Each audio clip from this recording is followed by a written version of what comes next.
Welcome to the Stygian Stilettos Gamer channel. This is Stygian Sis. Please like, share, and subscribe, and find me at twitter.com/StygianSis. Hi, welcome to the Stygian Stilettos Gamer channel. This is your girl Stygian Sis. I have Tifa the Monk with me again. How are you doing, girl? I am doing fabulous. I'm just loving all of this conversation around Cloud and Tifa's kiss, and so I never get tired of this subject, so I'm excited to talk about it again. Absolutely. I mean, we pretty much talk about it every day, so this will be nothing new to us. So, what we're doing, there is a 2-day event going on from at Cloud Tifa events. If you go on Twitter, you'll find it. We will be celebrating Kiss Day and Tanabata. So we decided to do just a little video here, just reacting to the kiss and just giving our thoughts on it. So I hope y'all enjoy it. Let's go ahead and watch the kiss now, and then we will do a little bit of commentary on it.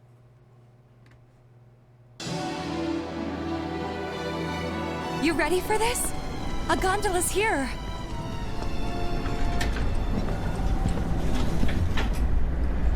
Well, after you. You first. Cloud?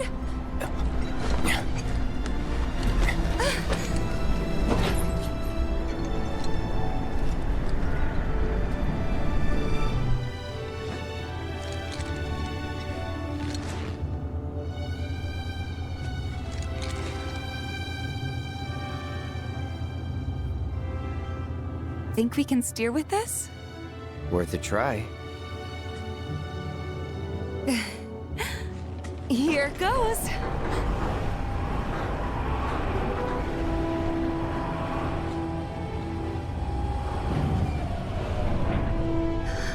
Wow.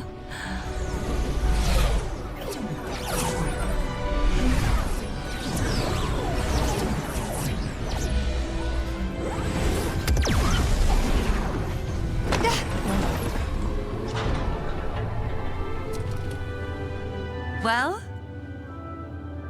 Nice save.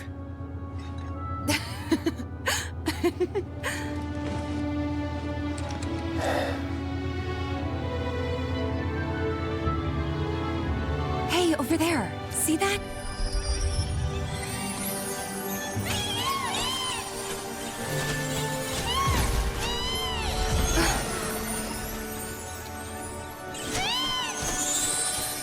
Being a jockey looks so fun. That's definitely not what the races are like. I guess I'll just have to see for myself.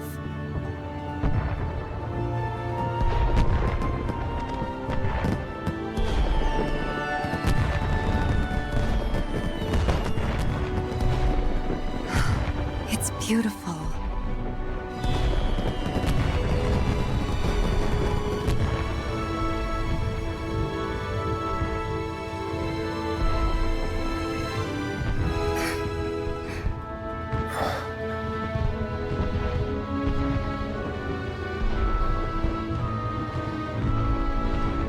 So, have you talked to Aerith?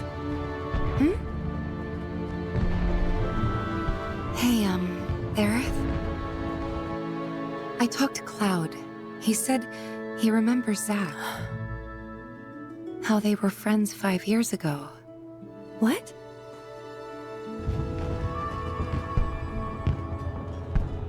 Not yet. Right. Touchy subject, huh? She must still have feelings for Zack. I think it's a little more complicated than that. Hey, it's kinda weird us being here like this, isn't it?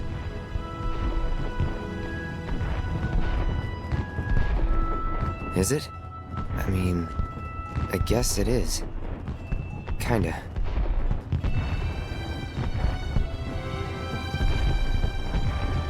Ever since we left Midgar on this crazy journey, Ever since we were kids, even.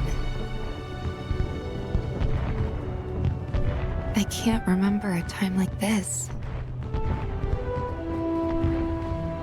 A time when we were this close.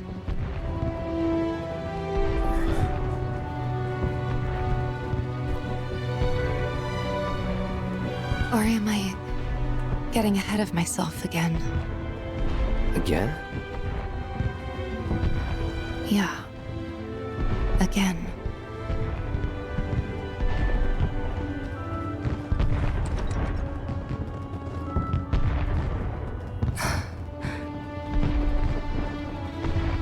Not one bit.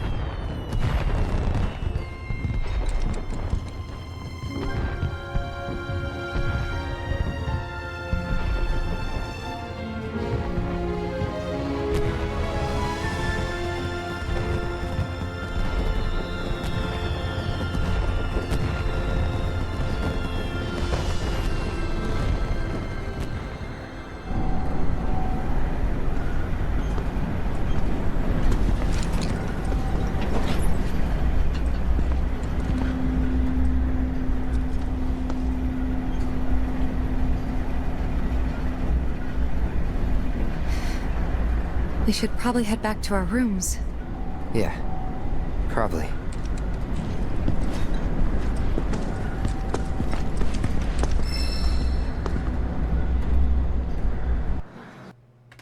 All right, Monk. First things first.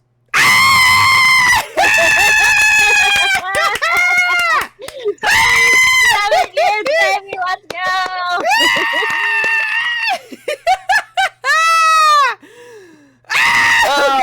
Okay. I'm done screaming. Historical. That's all I'm gonna say. Historical.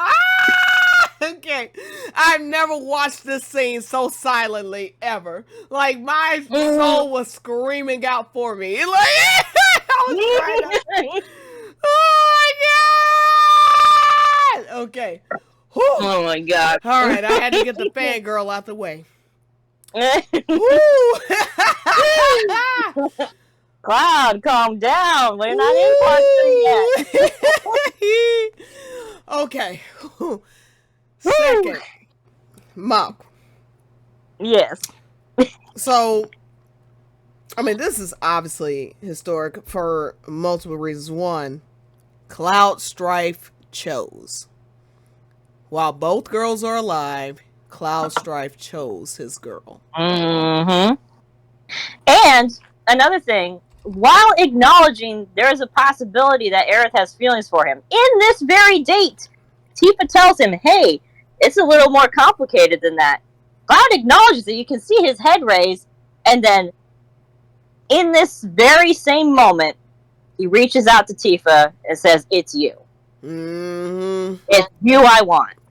Oh my god. It's just so great. And then to have a Final Fantasy kiss with Cloud Strife, the most sought out bachelor, basically. I mean, if you're thinking about, just Final Fantasy heroes, and he was a bachelor until he eventually grew a family with Tifa. In history, to have a 4K kiss, and by the way, just a little fun fact is Clive and Jill, and then Cloud and Tifa, they have the same mocaps, and we get 2 Final Fantasy hero and heroine kisses within a year. So like it's just great times all around for the Clegy and Cloudy fans. Okay, when you see the story that we've gotten so far, specifically in Remake and Rebirth, does this make sense to you that they would kiss? Absolutely. I mean, a little inside baseball here. You and I, we talked at length about not the reality of Cloud and Tifa kissing, right? But we were, the only thing that was semi-shocking was that they were putting it in the second game. We were prepared to wait until the third game before we saw an actual kiss between these two. Yes. Mm-hmm. But the reality of them kissing, I mean, we pretty much were like, yeah, they're definitely going to kiss. Like, that's not surprising to any of us. No. In fact, we acknowledged the reality of there being a kiss in the OG game. We just didn't see it because of the fade to black. And during Under the Highway. Yes. Mm-hmm. Very obvious that they kiss in OG. We just didn't get to see it.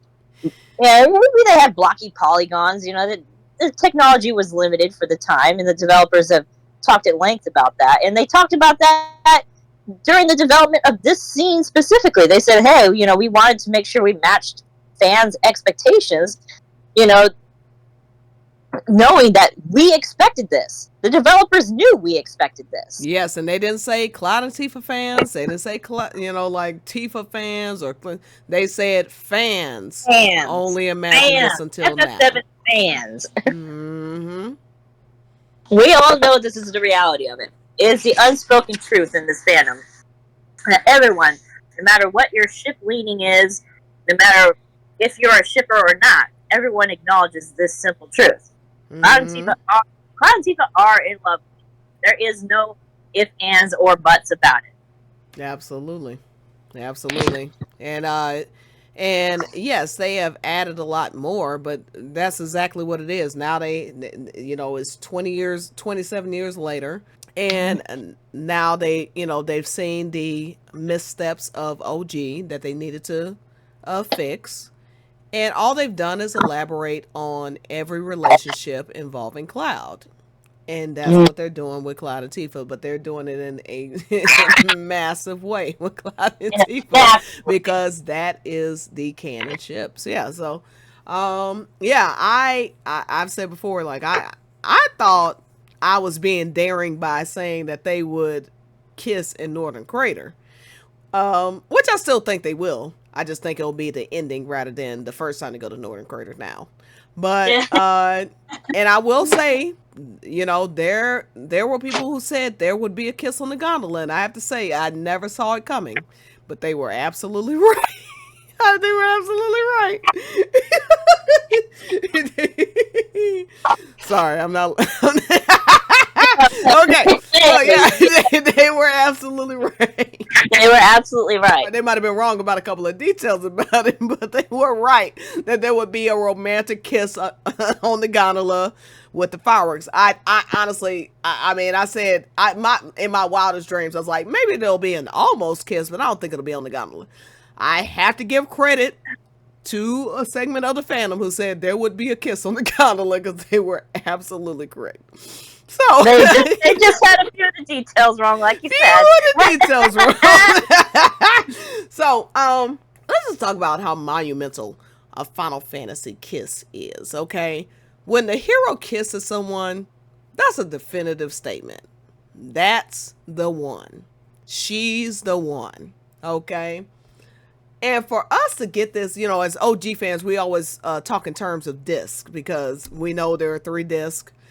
Disc 1 is from the beginning of the game until Aerith dies. Disc 2 is from right after Aerith dies. It starts in Forgotten City, I think. Yeah, because it starts with her burial, and it ends after they go back to Midgar, right? Or where exactly? Around there. And then this 3 basically is just Northern Crater. Like, yeah. This 3 is the end of the game. Yes. It's all the post-game stuff in the very ending, the last battle. Yes. So, in terms of disc, for us to get a kiss in disc 1 where there was the most ambiguity to be argued about, because in OG, for newer fans, you have to understand, in OG, obviously when the game first came out, people didn't know where things were going to lead. So they put a lot of ambiguity about what Cloud's romantic leanings were. You know, like it was just like, you could still tell, especially if you replay, that he was always leaning towards Tifa, but it's more ambiguous than it is in Remake and Rebirth. Like, now the cat's out of the bag, the jig is up, so Now it's just like whatever, you know what I'm saying? Like instead of uh making that the big, you know, like one of the big twists in this too that you find out, just like you find out Cloud wasn't really a soldier and stuff like that. Now they're just leaning hard into it from the beginning, literally from chapter 1. He when he's asked about his relationship with Tifa from Jesse, he's head canoning, you know, a moment with Tifa, you know. Mhm. And for OG fans, our lights were going off immediately in our head, like spidey senses were tingling real hard about that. And then the fact that you give Tifa the flowers canon and stuff like that. So yeah, like to get a Final Fantasy kiss now in disc 1, to me, Monk, says they are going to go insane with Cloudy in part 3. What do you think? Oh yeah. Oh, it's going to be off the chain. And the simple fact of the matter is, the developers, specifically Nomura, said that they were accelerating Cloud and Tifa's relationship. So, to me, that sounds like, okay, sure. So they already know which direction their relationship is going in. You, the player, know this, but we're going to be giving you more this time around. So we're going to scooch their development up. So now we have a whole other game where they can take their relationship to the next level. Mm-hmm. Yeah. They're already at the point that, you know, a lot of people acknowledge Cloud and Tifa were at in OG, at the end of OG. You know, the confession and the kiss and stuff like that. It's all stuff that we kind of said was happening under the Highwind. We're already at that point. So now they're developing it further. We're going beyond that point now. Absolutely. I mean, yeah, when she says, am I getting ahead of myself? And he says, not one bit. That's a confession. Mm-hmm. And it doesn't matter what language it's in either. The Japanese, you know, it's a little more flowery. It's a little more poetic because Tifa says, you know, and I feel like I'm getting carried away or something like that. And Cloud says, hold on tightly. It's the same implication. He's like, go ahead. Let yourself be carried away by it. Hold on to me. You know, it's like, it's the same thing. If anything, it's a little spicier in the Japanese. Yes, it's extremely romantic no matter what. There are compilations out there of 250 plus people reacting to it, and there are so many people who gasp when they hear Cloud say not one bit. Because everyone understands the implication of what he's saying. He's returning her feelings.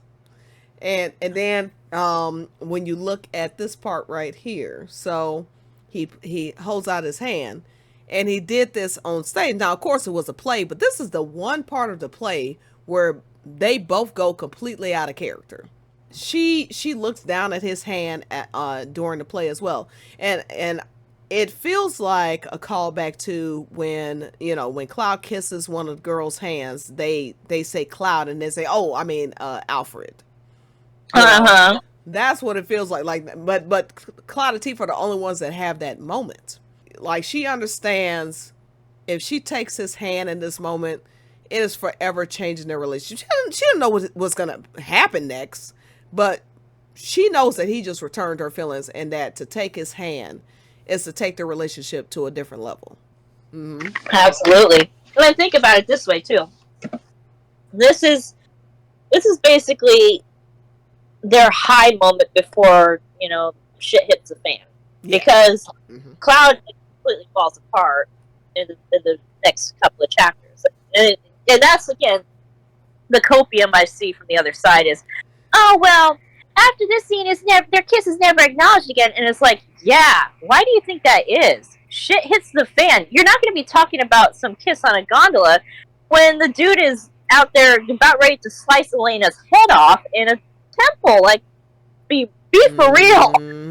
Yeah. Of course they're not going to be talking about gold saucer dates when Cloud his mind is fraying and Sephiroth is trying to get him to give him the black materia and all this stuff. Like, the last two chapters are not positive chapters overall. They're pretty dark. Yes. They're pretty dark. And as we always say, Cloud and Tifa have their priorities together. Tifa's not worried about a romance with Cloud when the man is murdering people in front of her. About to murder people. She sees that Sephiroth clearly has control over him. Yeah, she's not worried about when their next kiss is coming. I'm sorry, I don't know. I mean, is that a bad thing? You know, she can't both. That Tifa is prioritizing her man's mental health over. Oh, I wonder when our next kiss is gonna be. Like, be for real here, people. There's an actual story taking place here, and again. And the only reason why Aerith is getting the focus here is because she's about to die. She's about to exit stage left. It would feel a little wrong for Aerith not to take some kind of focus before her grand exit. And what did they expect? Like, Aerith's dead on the altar, and so and then Tifa's gonna run up there and they're gonna make out while Aerith's dead body's laying there. Like, what do you expect to happen? And they're like, oh, here's Cloud while our friend is bleeding out on the altar here. Like, come on. But yeah, come on. Yeah, I mean, well, Aerith wasn't the only thing on the altar then. Oh my god. If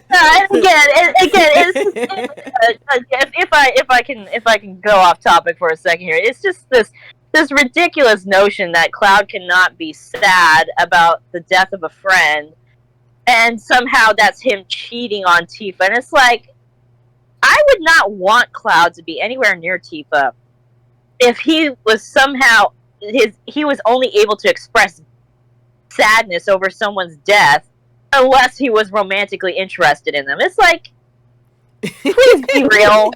Like, Cloud is expressing normal human emotions here. Apparently he's in love with her. He's in love with his mom. He's in love with Jesse. He's in love with Zach. He's in love with Zach.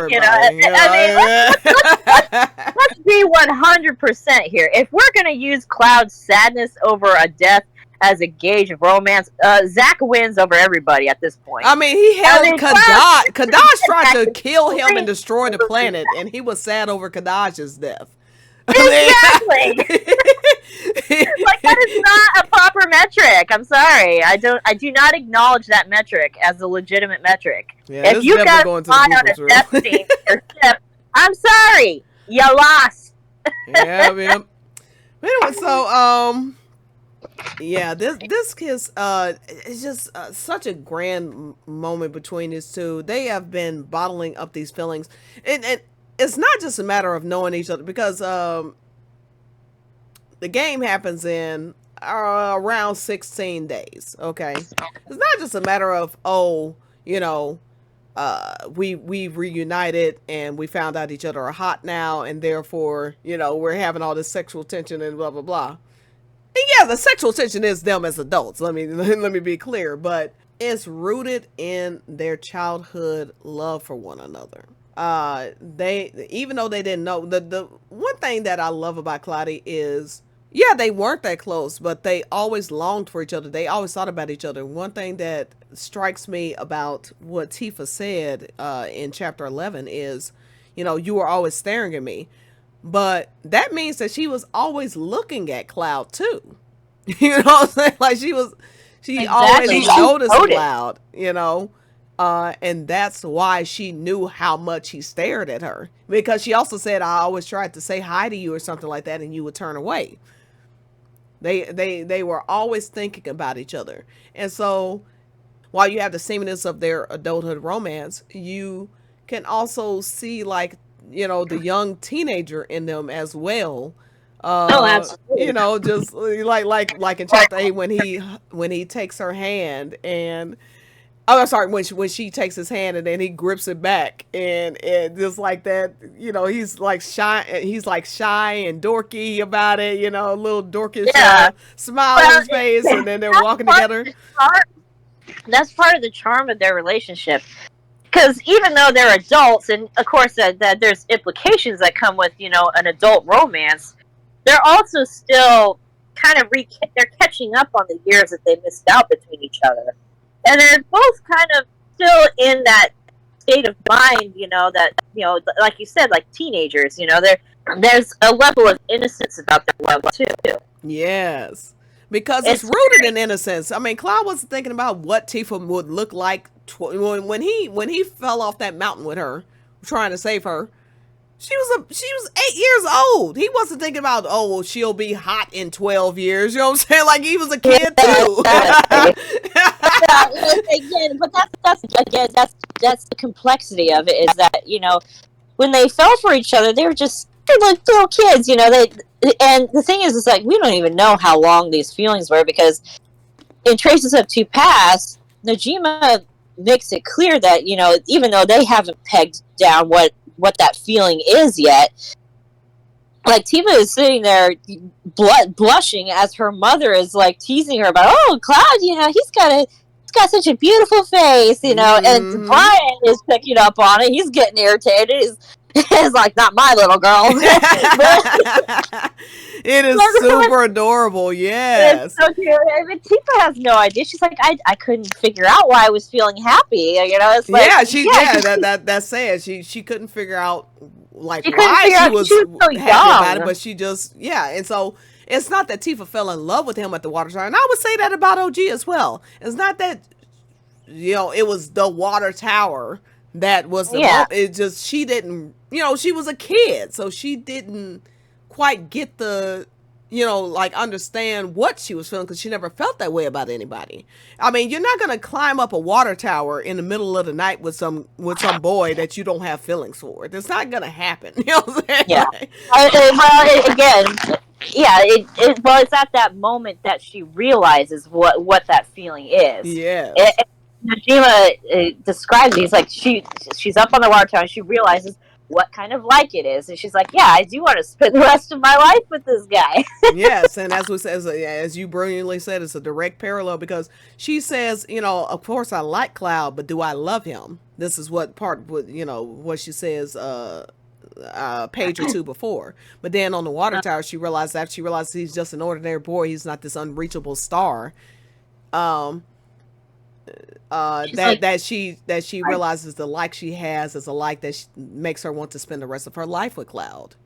I mean, it's one of the most beautiful lines in the entire FF7 compilation, and there are a lot of beautiful absolutely.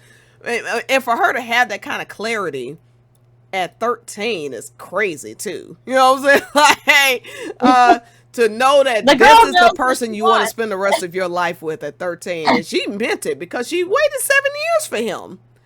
Mm-hmm. She did. And it's not as though she had a shortage of suitors. Even as a kid in Nibelheim, she didn't have a shortage of suitors. Mm-hmm. I mean, all three of the other boys were shooting their shot, trying to get with Tifa. And Brian was talking to them about it, because, you know, again, you're talking about a traditional Nibelheim, you know, like, she was already, I imagine, 12 or 13 at that time, and eventually she would have been adult. And so, yeah, they even said, like, when they were going off to Midgar, like, hey, I'm coming back for you.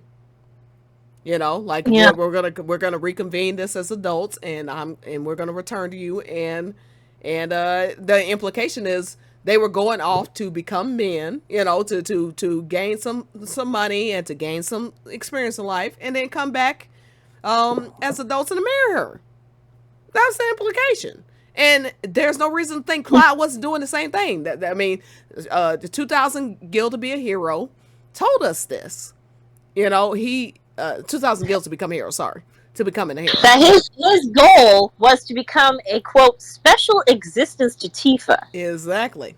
That's his goal. It wasn't even just about becoming strong to be able to protect her. He wanted her to notice him. He wanted her to view him in that special way.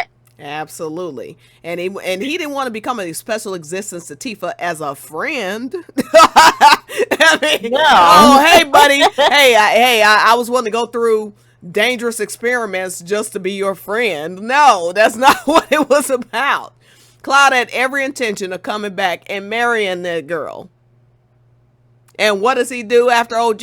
Have a whole married existence, basically, with Tifa. Like, yeah, there's no ring. I mean, y'all, well, actually, kind of, but, but the life that they live after OG is a married life. You know, it's not about the piece of paper. They're certainly not running off with other people. You don't see Tifa starting up any relationships with any other men. You don't see... What kind of idiot? I'm sorry, we just got to bring. What kind of idiot would show up to their house and let's say you're there for Cloud, knock knock knock, and Tifa opens the door. Oh, you're looking for Cloud, and then you're like, who is that? Your sister? Like who? You know, they're just trying to explain. Like, is that a family member or something? Oh no, this is my childhood friend who I joined the army to impress. I almost died falling off a mountain to try to save. I killed a war hero over. I made a promise to that I kept 7 years later. And now we're adopting kids together, but trust me, nothing is going on. Yeah, break. Nobody buys it. Nobody buys it. Oh God. So yeah, so to me, to go back to the kiss, what this all culminates to me, as far as like the kiss is just reinforcement that what Cloudis have been saying for 27 years is correct. This is not a friendship here. Like, yes, there's a friendship going on because and frankly, the best relationships are rooted in friendship. You know, so that's great. I mean, you even see Eric jealous of their friendship, and you would, you know, like it's interesting because you know, there are people who say they were never really friends. Then why is Eric jealous of their friendship? That doesn't make a lot of sense. He is specifically, and the thing is, it's like it's not just any aspect. She is specifically jealous of the fact that of their childhood bond. Mm-hmm. That's what she's jealous of. Yes, and I think that was the developer's way of saying, like, they have a unique bond in multiple ways. And yeah, you cannot replace that type of bond between two people. It's not just a matter of they grew up together. Their lives were destroyed, and they are the only proof that they exist to some large degree. They're some of the only survivors from Nibelheim. Yes. I mean, that whole town has been destroyed. Decimated. It's been decimated, and it's been filled with a bunch of frauds, basically. Yes, nice frauds, but frauds nonetheless. I mean, very kind frauds, but frauds nonetheless. Yeah, these people are not true villagers of Nibelheim. Mm-hmm. They were moved in there by Shinra. I'm going to create a new word now. Nibelheimians. Nibelheimians. Yeah, but even beyond that, you know, this specific bond between them, and then you know, so like Aerith understands that, and so with that extra scene that you get if you go back up to her, you know, she is destroying the idea that they were never really friends. Mm-hmm. Because she's just witnessed them for at that point, I don't know, 13 days. She's witnessed their relationship in 13 days and knows that there is something special between them. And it's not just friendship, but that's a big part of it. You know, and then she's also seeing just how Cloud acts with her, just like everybody else. Everyone sees how differently Cloud treats Tifa versus everybody else. You know, so this kiss is simply just reinforcing, like, hey, their relationship is not just a friendship bond. I mean, because she even goes through their friend. She says, you know, even when we were kids, I can't remember a time when we were this close. They both see their relationship going to the next level. And I have to give props to Cataclysm. She said, you know, it's scary because they have such a deep bond as friends, that to take their relationship to the next level, and you see this all the time in media, where, you know, friends try to take things to the next level and then, you know, things go wrong. They cherish their relationship so much that I do think, you know, even if it just meant being friends, they would rather just have each other in each other's lives than destroy that. But their feelings for each other are so strong that they just can't help it. And fortunately, of course, it goes well for them. You know, it goes wrong sometimes in media, but it goes right a lot of times as well. And so Cloud and Tifa are an What they example of have, that. what they have is a realistic relationship. Is that every relationship has its ups and downs. Mm-hmm. But if anything, the rough patches they go through just shows just how strong their relationship is. That they're able to work through all of that. Yes, and you see it in Rebirth. I mean, Sephiroth that convinced him that she wasn't even actually Tifa, and then you see him almost kill Tifa, and what is the next thing you see? You see Cloud just completely broken. I mean, he screams out for Tifa, and then he's completely broken. Barrett has to snap him out of it, and then you have one of the most pivotal scenes in the game, which is their Gongaga bedroom discussion, and it is an almost kiss, and they just have such a beautiful relationship. So yeah, when they almost kissed with the whole team on the other side of the door, of course, when they finally get an actual moment alone again in such a romantic setting with the stars, and I don't care what anybody says, Gold Saucer, part of it was with Cloud and Tifa in mind. You know what I'm saying? Even down to the song "Words Drowned Out by Fireworks." Part of Tifa's theme is in the song. So exactly. And in her day in the OG, hers is the only one where her words get cut off. Mm-hmm. And also, I was going to draw attention to this too when you said that thing about with these close friendships, when a lot of times they're scared about taking a relationship to the next level. That is in OG Tifa's date, where she said sometimes being old friends is hard. Yep. And then she said, it's all about timing and da da da da da. Like she's sitting there having this back and forth to herself about whether or not she should confess to Cloud, because she doesn't want to ruin their friendship, because at this point she doesn't know how he feels. Mm-hmm. And so like what if his feelings don't match, and she has that same kind of back and forth with herself in Rebirth too. She's like, am I getting ahead of myself? Yep. And in the Japanese, that same message basically is being conveyed there as well, where she's concerned about allowing herself to be carried away by the emotions. What would be preventing her from being carried away from the emotions? She's like, well, what if he doesn't feel the same way?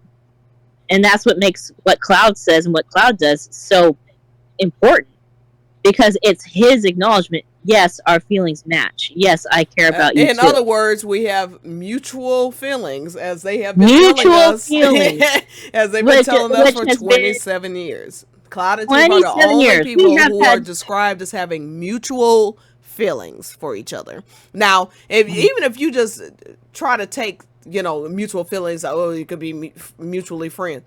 We know for a fact Tifa is in love with Cloud. So if their feelings match, and that's also been said, their feelings match, that means Cloud is in love with Tifa as well. That's the only conclusion. Mm-hmm. And this is not new information. This has been in every Ultimania for time immemorial. For decades. From time immemorial. It has been established part of FF7 lore for decades. So there's really no excuse for people to be just so floored by this, honestly. It's like, well, it is not. Yeah. I'm gonna shut up. Whoo! See, I have self-control. Every once in a while, I have self-control. But yeah, no, it's not surprising it's not surprising that they kissed at all. And frankly, a lot of the detractors, they would slip up and say, "I didn't expect a kiss this soon." I didn't expect a kiss. They knew one was coming. Absolutely. They knew one was coming. That everyone knew this kiss was coming, and regardless of if they thought it was happening in this game or if it's going to happen in part 3. Everyone knew whether they liked this kiss scene or not. They knew it was coming. Absolutely. And then it's also such a statement from the developers for this to be on the gondola, and they've made the playing ground completely even between Tifa and Aerith, okay, from the beginning of Rebirth. If you look at their if you go into the menu and you see what the criteria is for Tifa and Aerith, it's identical. For them to get on complete even ground, and I would say give Aerith the advantage still, because you can go up to 6 dates with Aerith. 2 of them are I would say 3. I mean, I'll say 6 because the park scene is not optional as well. So you have the non-optional park scene date. You have the chapter 2 date on the clock tower. You have the Xerath date on in chapter 14. You don't have any non-optional. The only non-optional date with Tifa is the one on the water tower. Okay, because even the Crisis Core, complete guide said that was the date spot for the Nibon kids. My point being that you could even say Aerith has the advantage, and still Cloud only chooses to kiss Tifa. That is a statement from the developers. That means this is the one. This is the person he wants. If you can go to 6 dates with somebody, who listening right now would go on 6 dates with somebody and they don't even try to kiss you on any of them, anything? They hold your hand and then you find out that they were making out with somebody else on a second date. Yeah, okay. Making out and confirming mutual feelings verbally with somebody else. Who would ever consider that? And the one he held hands with is the one he wants. Nah, it's not. Again, context is key here too, because again, very much. What is it? I always hear this very lengthy argument, about Aerith can go on this many dates with Cloud and this and this and this, and it's like, okay, but what is the substance of these dates? Let's take a look at the park scene. What's happening there? Aerith is talking about Zach the whole time. Did you know this guy? He was my first love. He was my first love. Da, da, da, da, da. She's about to cry up there. She's got her head bowed. She's talking about all this. Oh yeah, peak romance. Let's talk about let's talk about the calm date. So she takes him up on the top of the water tower. Oh look, is that Midgar over there? Oh, by the way, about Tifa, you really should, cherish her, as she says in the Japanese, or don't take her for granted. Spend the whole conversation talking about Tifa. Again, peak romance, right?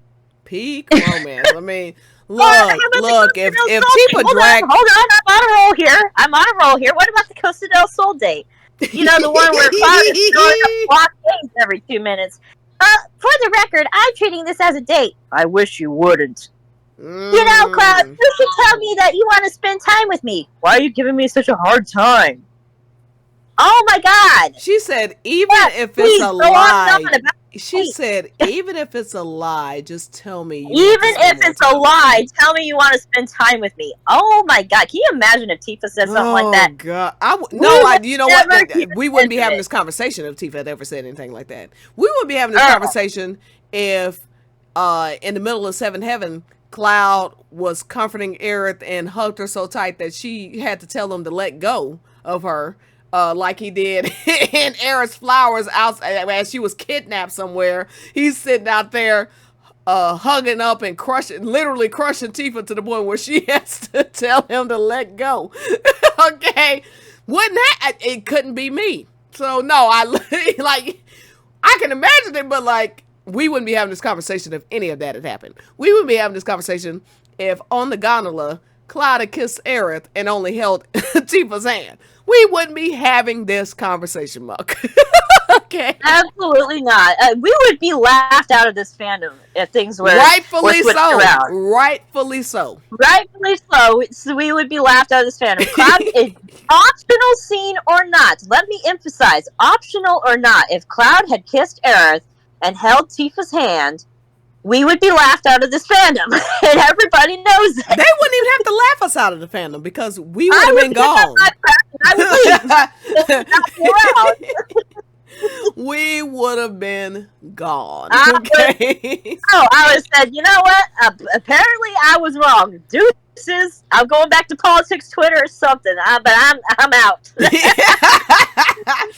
So yeah, this kiss is just I mean it is so good, like and the way that Cloud takes his time, you know, he puts his hand out first. Let's just look at this again because oh god, I just die every time I look at it.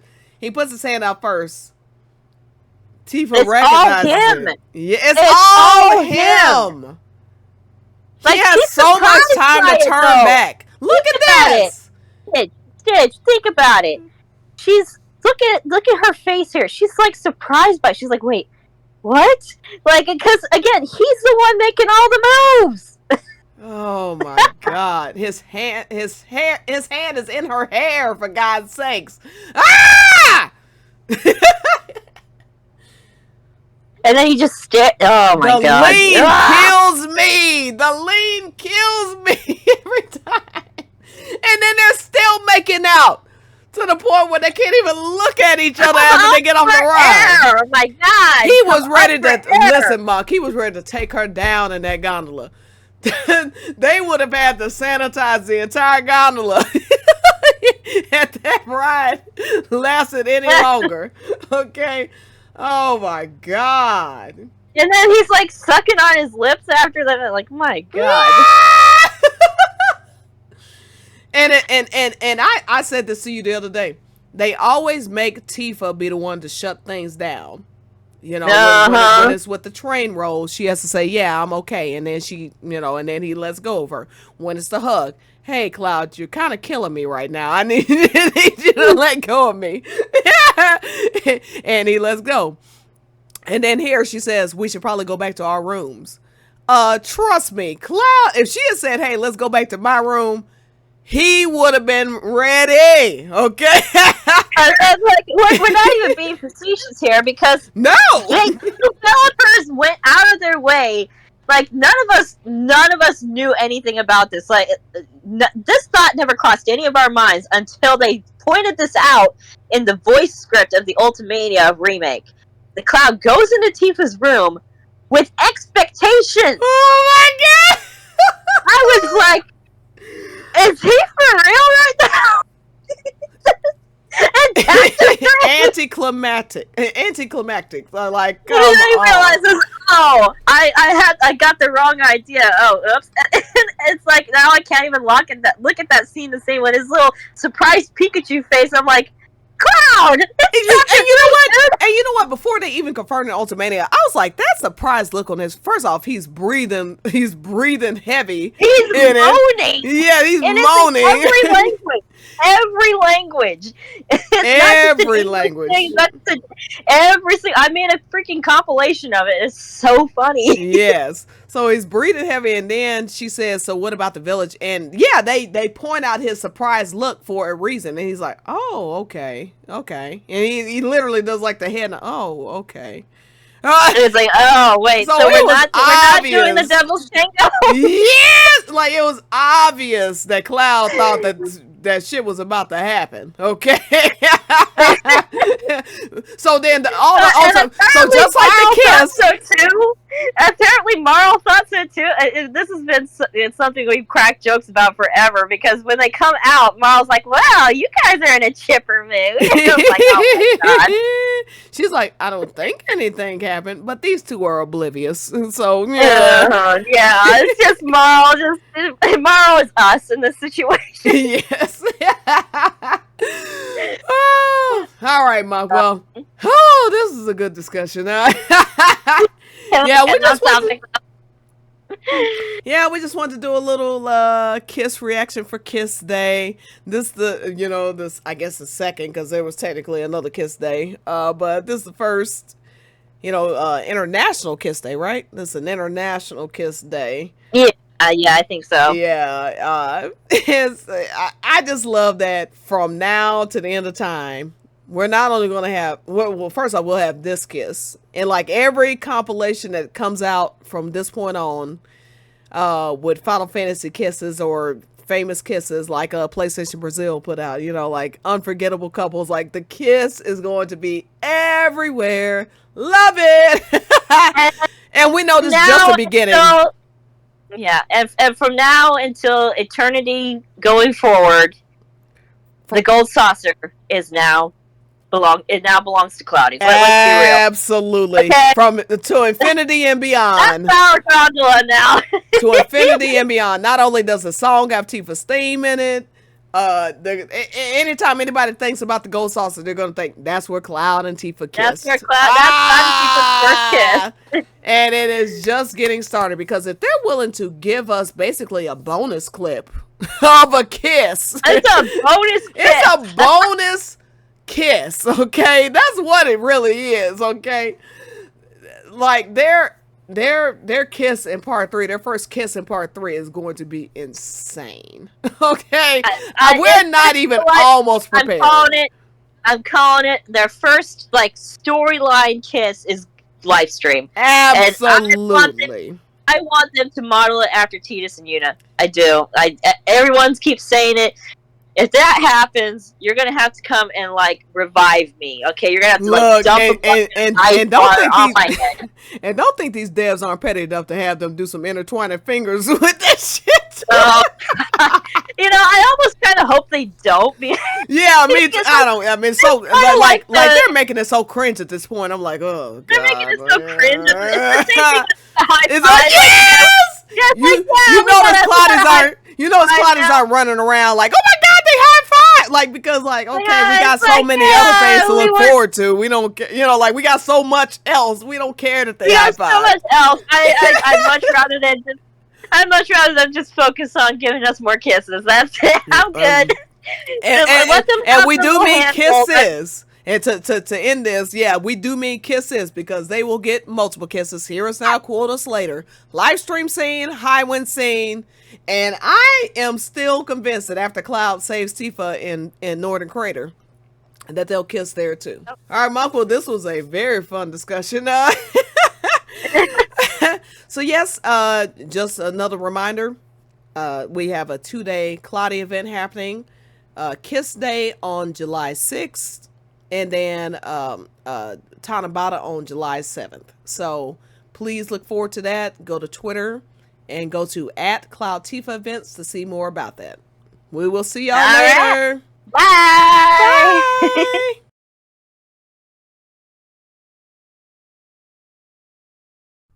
This is Stygian Stilettos Gamer, and I am # out of here, honey.